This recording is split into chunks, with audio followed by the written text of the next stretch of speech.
हरतालिका तीज की व्रत कथा। एक बार भगवान शिव ने पार्वती जी को उनके पूर्व जन्म का स्मरण कराने के उद्देश्य से इस व्रत के महात्म्य की कथा कही थी। श्री भोले शंकर बोले, हे गौरी, पर्वतराज हिमालय पर स्थित गंगा के तट पर तुमने अपनी बाल्यावस्था में 12 वर्षों तक अधोमुखी होकर घोर तप किया था। इतनी अवधि तुमने अन्न ना खाकर पेड़ों के सूखे पत्ते चबाकर व्यतीत किए। माघ की विकराल शीतलतम तुमने निरंतर जल में प्रवेश करके तप किया। बैसाख की जला देने वाली गर्मी तुमने पंचाग्नि से शरीर को तपाया। श्रावण की मूसलधार वर्षा में खुले आसमान के नीचे बिना अन्न जल ग्रहण किए समय व्यतीत किया। तुम्हारे पिता तुम्हारी कष्ट साध्य तपस्या को देखकर बड़े दुखी होते थे, उन्हें बड़ा क्लेश होता था। तब एक दिन तुम्हारी तपस्या तथा पिता के क्लेश को देखकर नारद जी तुम्हारे घर पधारे। तुम्हारे पिता ने हृदय से अति सत्कार करके उनके आने का कारण पूछा। नारद जी ने कहा, गिरिराज, मैं भगवान विष्णु के भेजने पर यहाँ उपस्थित हुआ हूँ। आपकी कन्या ने बड़ा कठोर तप किया है, इससे प्रसन्न होकर वे आपकी सुपुत्री से विवाह करना चाहते हैं। इस संदर्भ में आपकी राय जानना चाहता हूँ।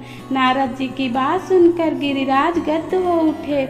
उनके तो जैसे सारे कलेश ही दूर हो गए। प्रसन्नचित्त होकर वे बोले, श्रीमान, यदि स्वयं विष्णु मेरी कन्या का वरण करना चाहते तो भला मुझे क्या आपत्ति हो सकती है। वो तो साक्षात ब्रह्मा है। हे महर्षि, यह तो हर पिता की इच्छा होती है कि उसकी पुत्री सुख संपदा से युक्त पति के घर की लक्ष्मी बने। पिता की सार्थकता इसी में है कि पति के घर जाकर उसकी पुत्री पिता के घर से अधिक सुखी रहे।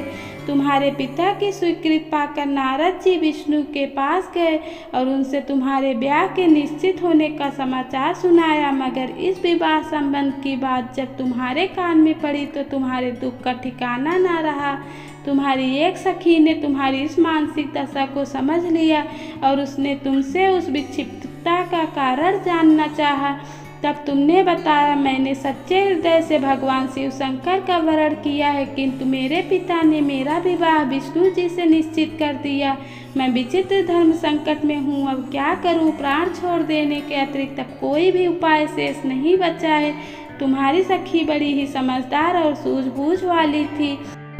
उसने कहा, सखी, प्राण त्यागने का इसमें कारण ही क्या है। संकट के मौके पर धैर्य से काम लेना चाहिए। नारी के जीवन की सार्थकता इसी में है कि पति रूप में हृदय से जिसे एक बार स्वीकार कर लिया, जीवन पर्यंत उसी निर्वाह करे। सच्ची आस्था और एक निष्ठा के समक्ष तो ईश्वर को भी समर्पण करना पड़ता है। मैं तुम्हें घनघोर जंगल में ले चलती हूँ, जो साधना स्थली भी हो, और जहाँ तुम्हारे पिता तुम्हें खोज भी न पाए वहाँ तुम साधना में लीन हो जाना।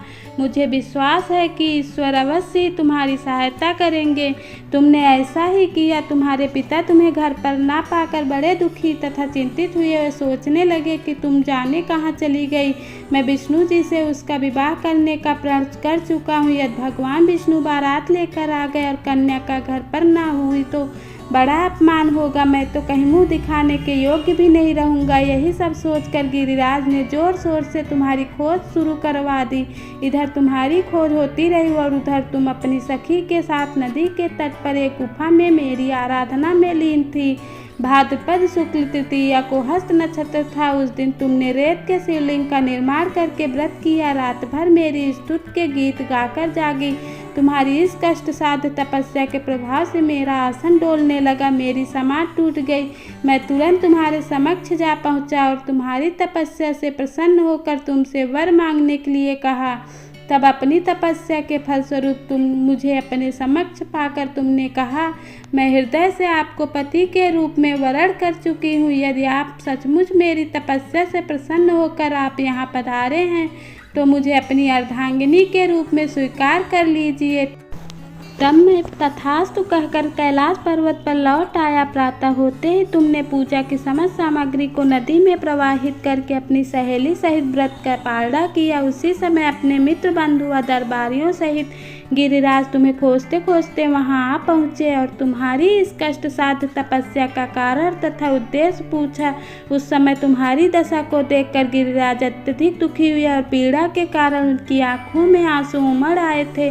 तुमने उनके आंसू पोंछते हुए विनम्र स्वर में कहा, पिताजी, मैंने अपने जीवन का अधिकांश समय कठोर तपस्या में बिताया है। मेरी इस तपस्या का उद्देश्य केवल यही था कि मैं महादेव को पति के रूप में पाना चाहती थी। आज मैं अपनी तपस्या की कसौटी पर खरी उतर चुकी हूँ।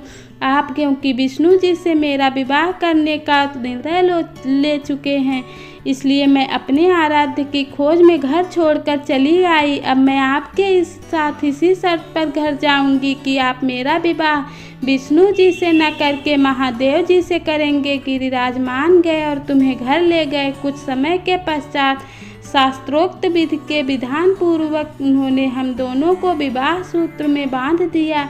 हे पार्वती, भाद्रपद की शुक्ल तृतीया को तुमने मेरी आराधना करके जो व्रत किया था, उसी के फलस्वरूप मेरा तुमसे विवाह हो सका। इसका महत्व यह है कि मैं इस व्रत को करने वाली कुंवारियों को मनोवांछित फल देता हूँ। इसलिए सौभाग्य की इच्छा करने वाली प्रत्येक युवती को यह व्रत पूरी एक निष्ठा तथा आस्था से करना चाहिए। आप सभी को यह कथा कैसी लगी कमेंट में ज़रूर बताइएगा और लाइक सब्सक्राइब भी कर दीजिएगा।